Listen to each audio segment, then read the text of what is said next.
오늘 하나님 말씀은 에베소서 3장 1절에서 13절까지 말씀입니다. 이러므로 그리스도 예수의 일로 너희 이방인을 위하여 갇힌 자 된 나 바울이 말하거니와 너희를 위하여 내게 주신 하나님의 그 인의 경륜을 너희가 들었을 터이라. 곧 계시로 내게 비밀을 알게 하신 것은 내가 먼저 간단히 기록함과 같으니 그것을 읽으면 내가 그리스도의 비밀을 깨달은 것을 너희가 알 수 있으리라. 이제 그의 거룩한 사도들과 선지자들에게 성령으로 나타나신 것 같이 다른 세대에서는 사람의 아들들에게 알리지 아니하셨으니 이는 이방인들이 복음으로 말미암아 그리스도 예수 안에서 함께 상속자가 되고 함께 지체가 되고 함께 약속에 참여하는 자가 됨이라. 이 복음을 위하여 그의 능력이 역사하시는 대로 내게 주신 하나님의 은혜의 선물을 따라 내가 일꾼이 되었노라. 모든 성도 중에 지극히 작은 자보다 더 작은 나에게 이 은혜를 주신 것은 측량할 수 없는 그리스도의 풍성함을 이방인에게 전하게 하시고 영원부터 만물을 창조하신 하나님 속에 감추었던 비밀의 경륜이 어떠한 것을 드러내게 하려 하심이라. 이는 이제 교회로 말미암아 하늘에 있는 통치자들과 권세들에게 하나님의 각종 지혜를 알게 하려 하심이니 곧 영원부터 우리 주 그리스도 예수 안에서 예정하신 뜻대로 하신 것이라. 우리가 그 안에서 그를 믿음으로 말미암아 담대함과 확신을 가지고 하나님께 나아감을 얻느니라. 그러므로 너희에게 구하노니 너희를 위한 나의 여러 환난에 대하여 낙심하지 말라.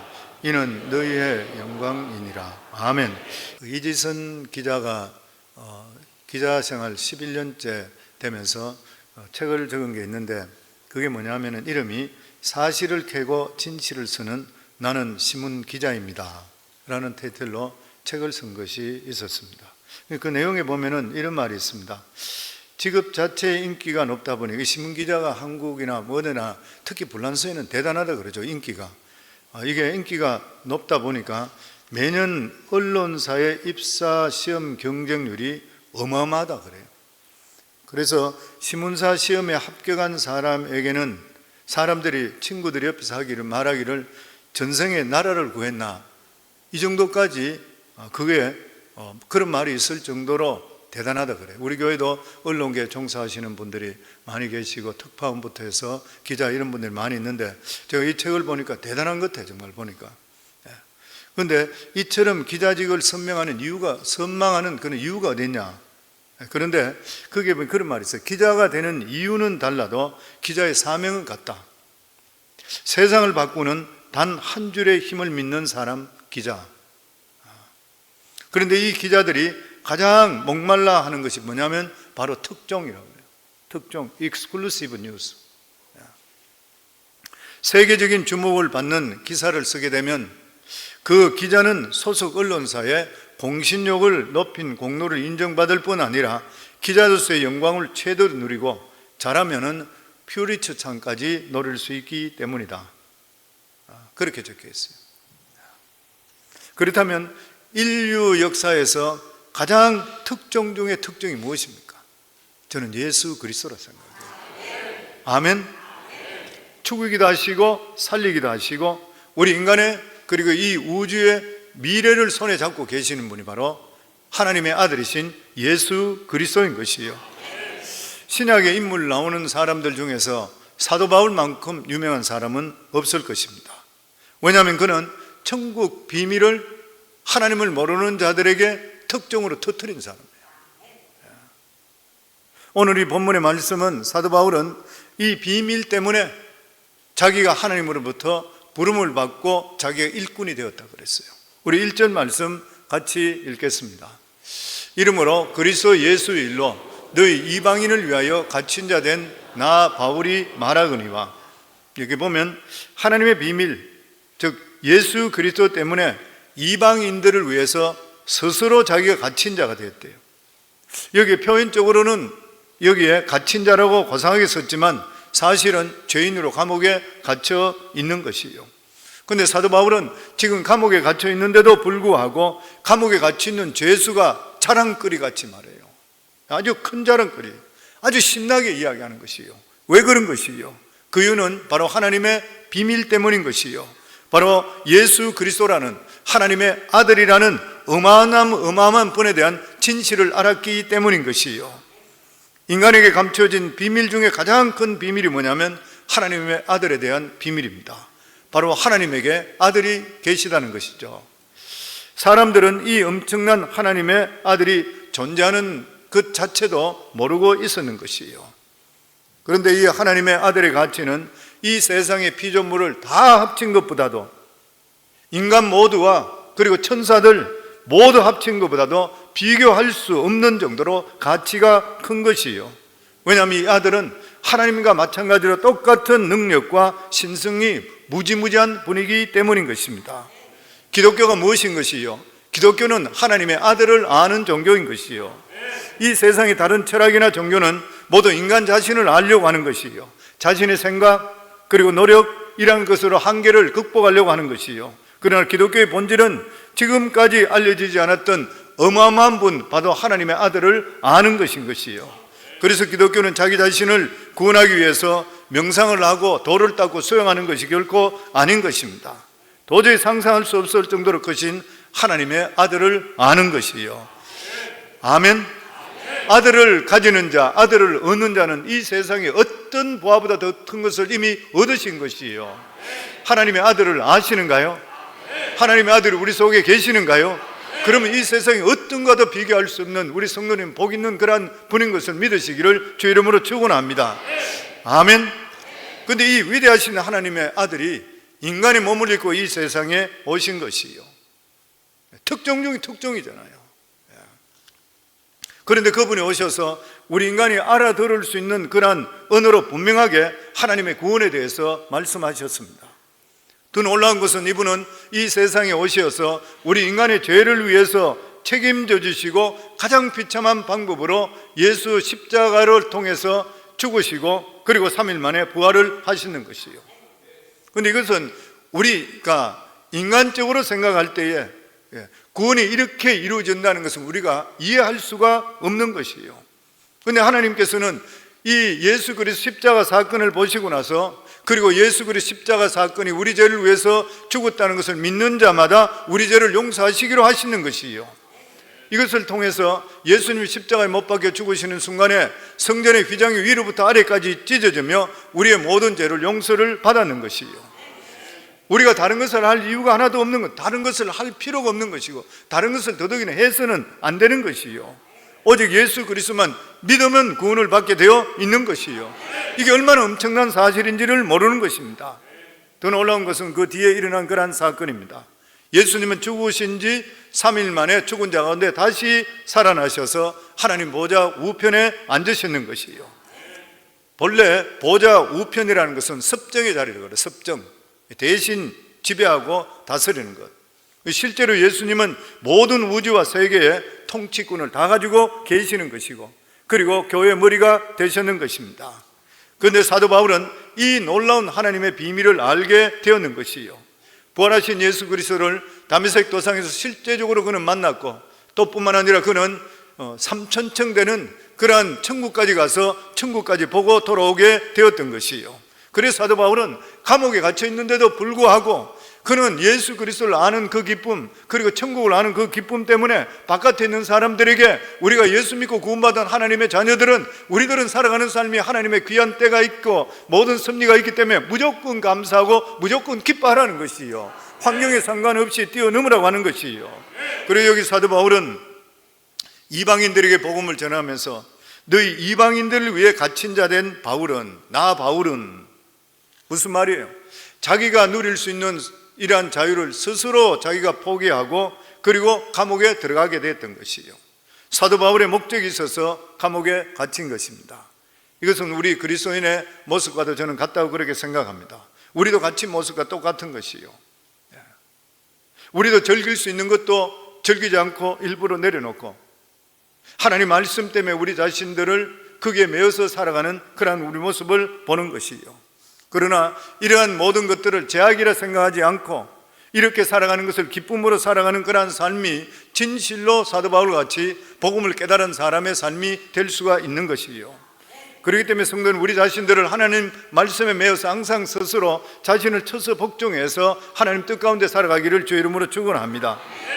그러면 이 하늘의 비밀이 어떻게 나타난 것인가? 본문에 4가지 형태로 나타납니다. 그 첫 번째가 뭐냐면 은혜라 그랬습니다. 2절 말씀입니다. 같이 읽겠습니다. 너희를 위하여 내게 주신 하나님의 그 은혜의 경륜을 너희가 들었을 터이라. 여기에 너희를 위하여 내게 주신 하나님의 그 은혜의 경륜, 여기 경륜은 헬라어로 오코노미아란데 영어로는 이코노미, 경륜이란 그런 말입니다. 사도 바울은 자신도 예수 믿기 전에는 전혀 위대한 하나님의 아들에 알지를 못했다는 것이에요.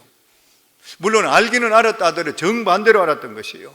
아주 시시한 그러한 목수 출신이고 기적으로 사람을 현혹시키고 이단으로 정죄받아 십자가에서 비참하게 죽은 그러한 자로 알았던 것이요.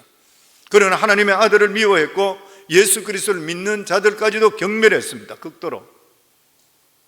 그런데 하나님께서 경영의 때가 됐을 때에 바울이 예수 믿는 자를 체포하기 위해서 다메섹으로 가다가 그 길에서 부활하신 예수 그리스도를 만남을 통해서 땅에 끄꾸러지며 그가 살아계신 예수 그리스도를 친지로 만나면서 완전히 그 인생이 변화되게 되었는 것이고 그 인생은 한순간에 완전히 새롭게 바뀌는 역사가 임했던 것이요. 사도 바울은 오랫동안에 걸쳐 조금씩 하나님의 아들을 알았는 것이 아니라 단숨에 그 영광과 권세 앞에서 굴복하고 말았다는 것입니다. 그것은 모두 다가 하나님께서 사도 바울뿐만 아니라 우리들에게 베푸시는 긍휼과 사랑 때문인 것이요. 우리 모두가 하나님의 은혜를 입지 않으면 구원받을 자가 아무도 없는 것이요. 아멘. 이렇게 하나님의 은혜 속에 구원받은 자들은 모두 다가 하나님께서 우리 각자에게 주시는 사명이 있는 줄을 믿기를 주의 이름으로 축원합니다. 그래서 우리는 함부로 살아서는 안 돼요. 하나님께서 무엇을 나를 통해 사실 원하시는지를 알고 살아갈 수가 있어야 되는 것이요. 그리고 두 번째로 보면 3절에 이 비밀이 계시로 보여졌다 그랬습니다. 3절 말씀 같이 보겠습니다.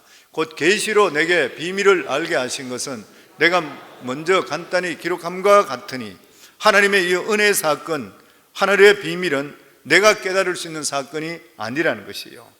하나님의 비밀은 인간의 노력이나 총명으로 결코 알 수 있는 사건이 아니라는 것이에요.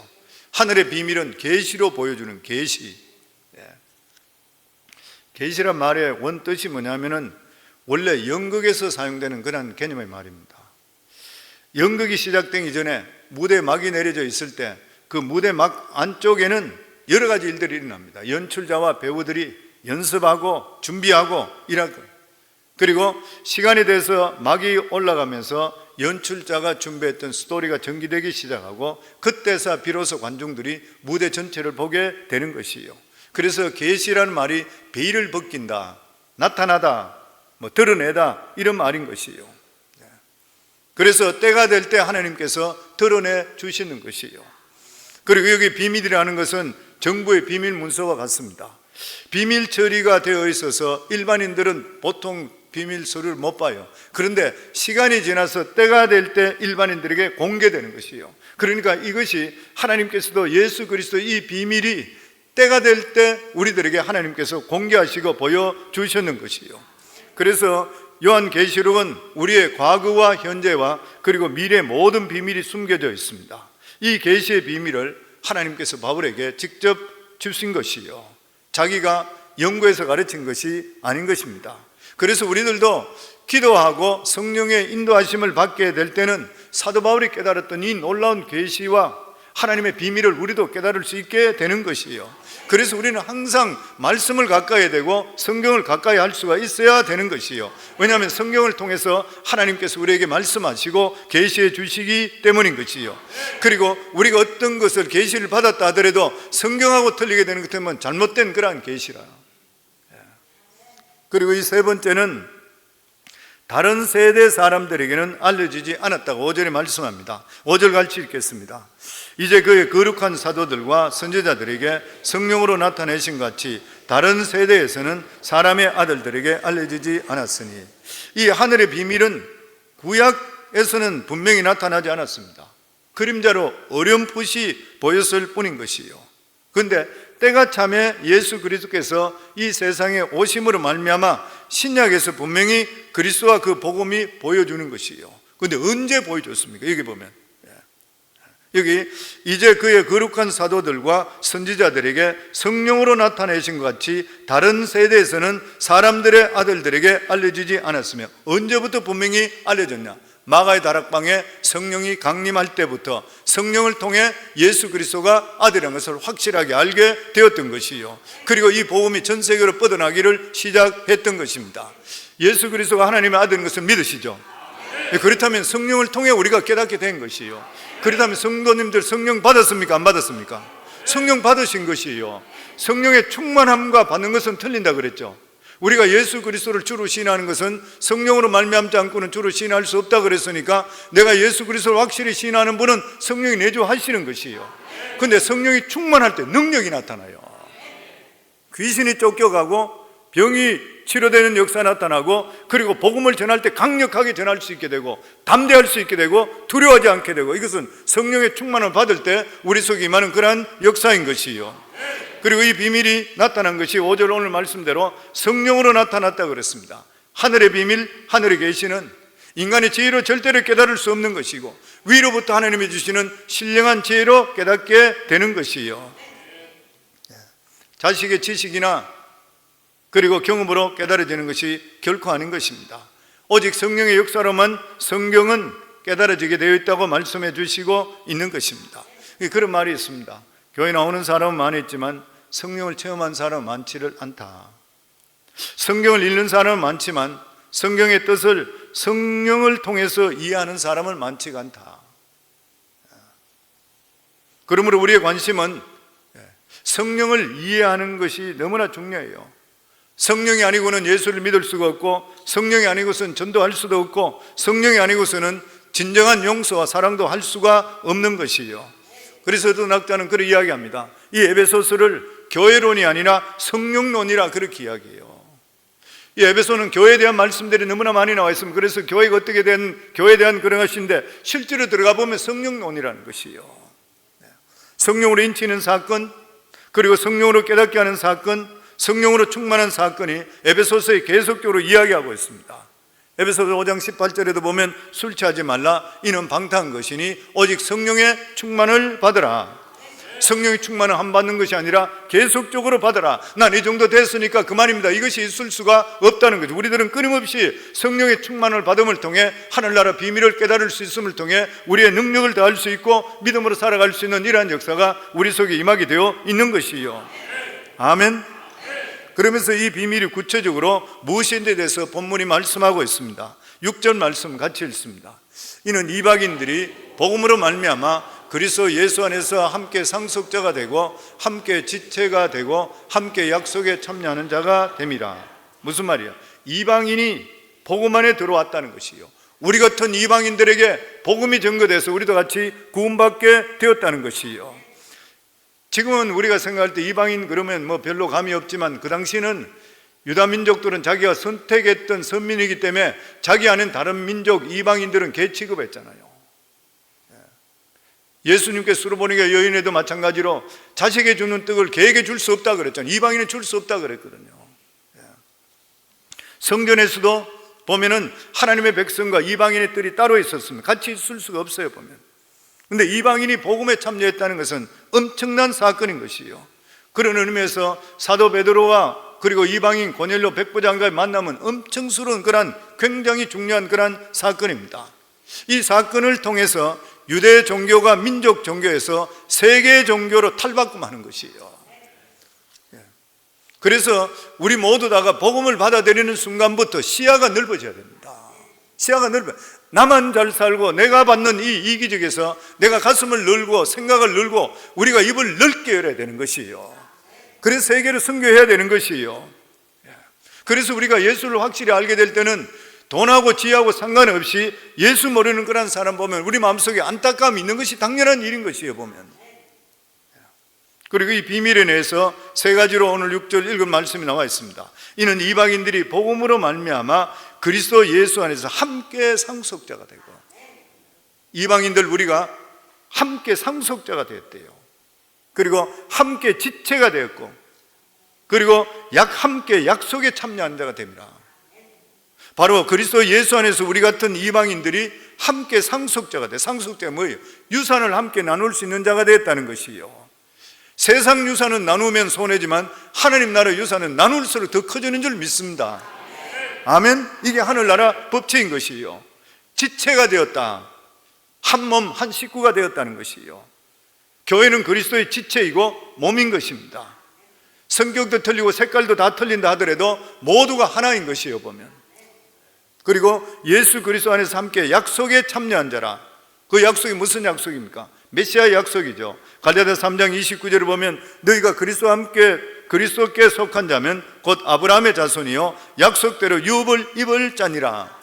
우리 모두 다가 아브라함의 자손 됐대. 이제는 예수 그리스도로 말미암아. 그래서 하나님께서 아브라함에 주시는 그 놀라운 축복이 우리들에게 주시는 귀한 복이 되었다고 하는 것이요, 이러한 복을 정치하기를 주 이름으로 축원합니다. 아멘. 그리고 기독교는 7절에 보면은 사도 바울은 일꾼의 종교라 그랬습니다. 종의 종교, 그리고 일꾼의 종교. 그 종의 의식, 일꾼의 의식을 가져야 되는 것이에요. 은혜 받으면 일꾼 돼요. 믿음 있는 자는 일꾼이 돼요. 7절 말씀 같이 읽겠습니다. 이 복음을 위하여 그의 능력이 역사하는 대로 내게 주신 하나님의 은혜의 선물을 따라 내가 일꾼이 되었노라. 일꾼이 되었노라. 오늘날 많은 교인들이 일꾼 되는 거 거부해요. 교회 읽지 마라 그런 것 때문에 없어져 버려요. 예전에 우리 영국권 EM 쪽에서 그런 이야기 한 적이 있어요. 요즘 성도들은 칸츄리 클럽 멤버와 똑같다. 골프 클럽 칸츄리 클럽 멤버와 같다. 헌신을 하지 않고 적당히 헌금 내고 자기가 오고 싶을 때 와서 주일날 예배 잠깐 드리고 아무 책임감 없이 그냥 신앙생활에서 하는 것을 빗대어 말한다 그래요. 오늘 그런 사람이 얼마나 많아요. 그냥 적당히 와서 헌금하고, 그리고 주일날 한 번 예배 드림을 통해 자기가 마치 하나님의 귀한 자녀 된 것인가 이렇게 생각하고 있는 것이에요, 보면. 그런데 은혜 받고 하나님의 은혜에 감사하면은 자기도 모르는 사이에 일꾼이 되게 되어 있습니다. 헌신하게 되어 있는 것이에요, 보면. 아멘. 은혜 받게 되면 그저 어디서 내 할 일이 어딘가 돌아가 다니면서 할 일을 찾게 되어 있어요. 하나님께 물질을 드리고 더 드리고 싶어요. 근데 은혜가 떨어져 버리고 믿음 없는 사람들은 어쩌면 하나님 돈 쓸까 교회 돈 쓸라 그래요. 은혜가 충만한 사람은 그저 드리려 그러고. 참 신기한 일이에요, 보면은. 성도님들, 우리가 하나님이 주신 은혜 속에 우리는 하나님께 드리면 하나님께 30배, 60배, 100배로 축복해 주는 걸 경험하며 사셔야 돼요. 그래서 하나님께 기쁨으로 헌신하는 자들이 모든 관계 속에 잘 되게 되어 있습니다.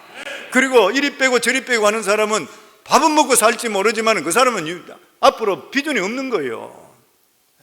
저는 목회하면 너무나 많이 봐요, 그런 일을. 우리 교회는 그런 분이 없다고 생각하지만 그래도 혹시 어디에 들어있는지 아는 거예요. 제가 이런 이야기 하는 이유가 뭐, 옛날에 우리 교회 성도들은 나는 아무 일 없다 이렇게 생각했어요. 왜냐하면 어떤 교회에서는 목장 모임 하면서도 술 파티하고 맥주 파티 한다고 그러더라고요. 그래서 제가 막 어떻게 그런 일이 있을 수 있나. 우리 교회는 그런 일이 없다는데 우리 교회도 그런 일이 있더라고 보니까요. 내가 누굴 믿어요? 그래도 사랑하라 그랬어요. 사랑하는 거예요. 지금은 그런 분 없지만 옛날 초창기에 그런 일들이 있었습니다. 다 정화가 돼야지 교회가 하나 되는 것이죠, 보면. 그리고 사도 바울은 이야기하기를 종이 되었다고 그랬습니다. 8절 말씀 같이 읽겠습니다. 모든 성도 중에 지극히 작은 자보다 더 작은 나에게 이 은혜를 주신 것은 청량할 수 없는 그리스도의 풍성함을 그리스도인에게, 이방인에게 전하게 하시고 자기 자신을 스스로 작은 자라. 사울이란 말 이름 자체가 큰 자라는 그런 뜻이죠. 그런데 예수를 믿게 됐을 때에 자기 자신을 그냥 바울로 불러달라 그랬잖아요. 작은 자라. 우리가 예수 그리스도를 믿게 될 때는 자기 자신을 돌아보면서 겸손하게 되는 거예요. 계속적으로. 자꾸만 자기 자신을 낮추는 것이에요. 예수 믿게 되고 은혜 체험하는 사람은 자기 자신을 주장하지 않습니다. 모세도 광야에서 40년 광야길에 있다가 하나님께서 떨기나무가에서 나타나시는 하나님을 통해 만나게 됐을 때에 이스라엘 백성들을 구원하기 위해서 내 백성을 해방시키라고 해서 저는 못 갑니다. 자기는 갈 수 없다. 딴 사람을 보내서 4번이나 하나님을 실제적으로 만나게 된 사람은 다 겸손하게 돼요. 우시야도 이사야도 마찬가지잖아요. 우시야 왕이 죽던 때에 성전에서 무릎 꿇고 기도하다가 하나님의 옷자락이 나타나게 될 때에 그는 하나님의 임재 앞에서 화로다 나는 죽었도다 망하게 되었도다 제단 숯불 입술을 내 입술을 대단 숯불로 내 입술을 찢어 주셔서 자기는 아무것도 아닙니다. 이게 가난한 마음이 되는 것이요. 성경에 보면은 내가 작아질 때 하나님께서 역사하게 되어 있는 것이요. 내가 미련할 때 하나님의 능력이 우리 속에 나타나게 되어 있는 것이요. 이것은 영원부터 창세 전부터 지금까지는 하나님께서 사용하는 사람들의 특징인 것이요. 저와 우리 성광교회 성도님들 늘 하나님 앞에서 그리고 세상에 살아가면서 겸손할 수 있기를 주 이름으로 축원합니다. 그런데 이 비밀의 경륜을 무엇을 위해 드러낼 수 있느냐? 10절 말씀이요. 10절 말씀에 이는 이제 교회로 말미암아 하늘에 있는 통치자들과 권세들에게 하나님의 각종 지혜를 알게 하려 하심이라. 이 비밀의 경륜을 드러내기 위해서는 이제 교회로 말미암아, 한마디로 교회라 그랬습니다. 우리가 하나님의 진리를 들을 때는 참 감격하지만 현실을 볼 때는 실망할 때가 많이 있습니다. 특별히 교회 다니면서도 교회에 대해서 실망할 때도 많이 있는 것이요. 그래서 어떤 사람은 집에서 성경 보고 기도하면서 교회 나오지 않으려고 하는 그런 사람들도 있는 것입니다. 더욱이나 이 코로나 지나고 나서는 더더욱이나 그런 사람들이 많아졌어요. 또한 사람들이 교회 등록하지 않으려고 하는 신자들이 많아졌다 그래요. 그런데 교회는 우리가 생각하는 것보다 비교할 수 없는 영광스러운 것입니다. 하나님의 구원의 계획 중에 가장 중요한 것이 뭐냐면 교회인 것이요. 아멘. 하나님의 우주적인 구원의 핵심에는 뭐가 있냐면 교회가 있습니다. 교회를 통해서 일을 이루어나가시는 것이요. 하나님께서는 우리 각자를 한 사람 한 사람 개인적으로 구원하시지만 구원하신 후에는 반드시 교회의 한 지체로 만들어 주셨어요. 하나님께서는 교회를 영광스럽게 하시는 것이요. 이게 우주의 구원의 시작인 것입니다. 그래서 에베소의 가장 중요한 부분이 뭐냐면 교회인 것이에요. 교회. 구원받은 성도들의 모임이 중심으로 해서 온 우주를 새롭게 하시는 것이에요. 그렇기 때문에 교회가 모든 것의 시작인 것입니다. 세상이 잘 안 돌아가고 어렵다고 불평할 필요가 없는 것이요. 결과적으로 이 모든 세상은 하나님께 주장하고 계시고 교회 중심으로 돌아가게 되어 있는 것이요. 교회들이 영적으로 충만하고 영적으로 부흥이 일어나면 세상은 변화되게 되어 있는 것이요. 내가 변화되면 내 자신도 변화되고 내 가정도 변화되고 내 사업체도 변화되게 되어 있는 것이요. 왜냐하면 교회가 우주의 미래이기 때문인 것입니다. 그래서 성도님들 교회를 사랑하기를 주 이름으로 축원합니다. 교회를 사랑하면 누굴 사랑해요? 교회가 누구예요? 예수 그리스도의 몸이잖아요. 항상 우리 말씀대로 교회에 상처되는 말이나 상처되는 행동은 절대로 하시면 안 돼요. 내가 손해보더라도 교회는 유익되는 말을 하고 유익되는 행동을 하셔야 되고 유익되게 모든 것을 하나님 뜻 가운데 이끌어 나갈 수가 있으셔야 돼요. 그게 예수 그리스도를 사랑하는 사람이요. 아멘. 그래서 그 역사를 이루어 나갈 때에 두 가지 태도를 12절에 말씀합니다. 12절 같이 읽습니다. 우리가 그 안에서 그를 믿음으로 말미암아 담대함과 확신을 가지고 하나님께 나아감을 얻느니라. 우리가 그 안에서 그를 믿음으로 말미암는 것이 뭐냐면은 담대함이 생긴다는 거예요. 우리가 그리스도 안에서 이 엄청난 하나님의 축복 속으로 담대하게 나갈 수 있다는 거예요. 우리가 죄인이니까 하나님 앞에 얼굴도 못 두고 나오고 이것이 아니라는 것이요. 예수 그리스도의 보혈의 공로의 피 때문에 우리는 죄인인데도 불구하고 하늘나라 법으로 볼 때 의인되고 하나님 자녀되기 때문에 우리는 하나님 앞에 당당하게 나갈 수 있는 그러한 축복을 우리에게 허락해 주셨다는 것이요. 이게 바로 성도들의 모습인 것입니다. 세상을 향해 사탄을 향해 당당하게 나갈 수 있는 것, 복음을 지닌 자들, 확실하게 아는 자들은, 하나님의 유벌 받을 자들은 당당하게 살아가라고 성경이 우리에게 말씀하고 있는 것이요. 성도님 당당하게 살기를 주 이름으로 축원합니다. 하나님께서 우리와 함께 하시잖아요. 아멘. 그리고 나서 사도 바울은 고난을 두려워하지 말라 그랬어요. 마지막으로 13절 같이 읽습니다.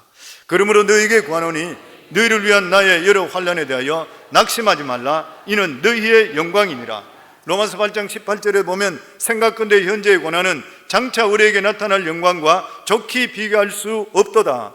사도 바울은 에베소 교인들에게 제발 부탁하기를 내가 감옥 안에서 고생한다고 생각하지 말라. 낙심하지 말라. 왜냐하면 하나님이 주시는 어마어마한 축복을 생각한다면 이것은 아무것도 아닌 것이라. 그러니까 그는 감옥 안에 있으면서도 불구하고 바깥에 있는 사람에게 이야기하기를 기뻐하라. 내가 다시 말하노니 기뻐하라. 하나님의 복음이 우리 속에 넘치게 된다면 이 세상 살아가는 삶 속에 고난을 고난으로 여기지 않게 되고 모든 것들이 하나님의 섭리와 뜻이 있다고 믿기 때문에 감사하고 기뻐하며 살아갈 수 있게 되는 것이요. 더더욱이나 주를 위한 고난은 주님께서 그냥 두시겠습니까? 시간적인 것, 경제적인 것, 하나님께서 하나님의 영광으로 30배, 60배, 100배, 1000배로 보상해 주실 줄을 믿습니다. 진짜 우리 별 볼 일 없는 사람이잖아요. 예수 믿고 구원받고 나서 은혜 속에 우리가 살아가는 우리의 모습을 보시고 그리고 앞으로 우리의 후손들을 우리를 그리시고 생각해 보세요. 10년, 20년, 50년, 100년, 수백 년 후에 우리가 예수 잘 믿음을 통해 우리 자손들이 어떻게 변화되는 모습인지 하나님이 주시는 말할 수 없는 은혜잖아요. 아멘. 저는 우리 성광교회 성도님들 이제 아브라함의 유산을 상속자 우리가 됐다 했으니까 이것을 믿고 담대하시고 그리고 어떤 고난이나 어려움이 있다 하더라도 오히려 담대하고 기뻐하며 살아갈 수 있는 저와 여러분이 다 될 수 있기를 바랍니다. 그 이유가 예수 그리스도를 소유했기 때문인 것이요.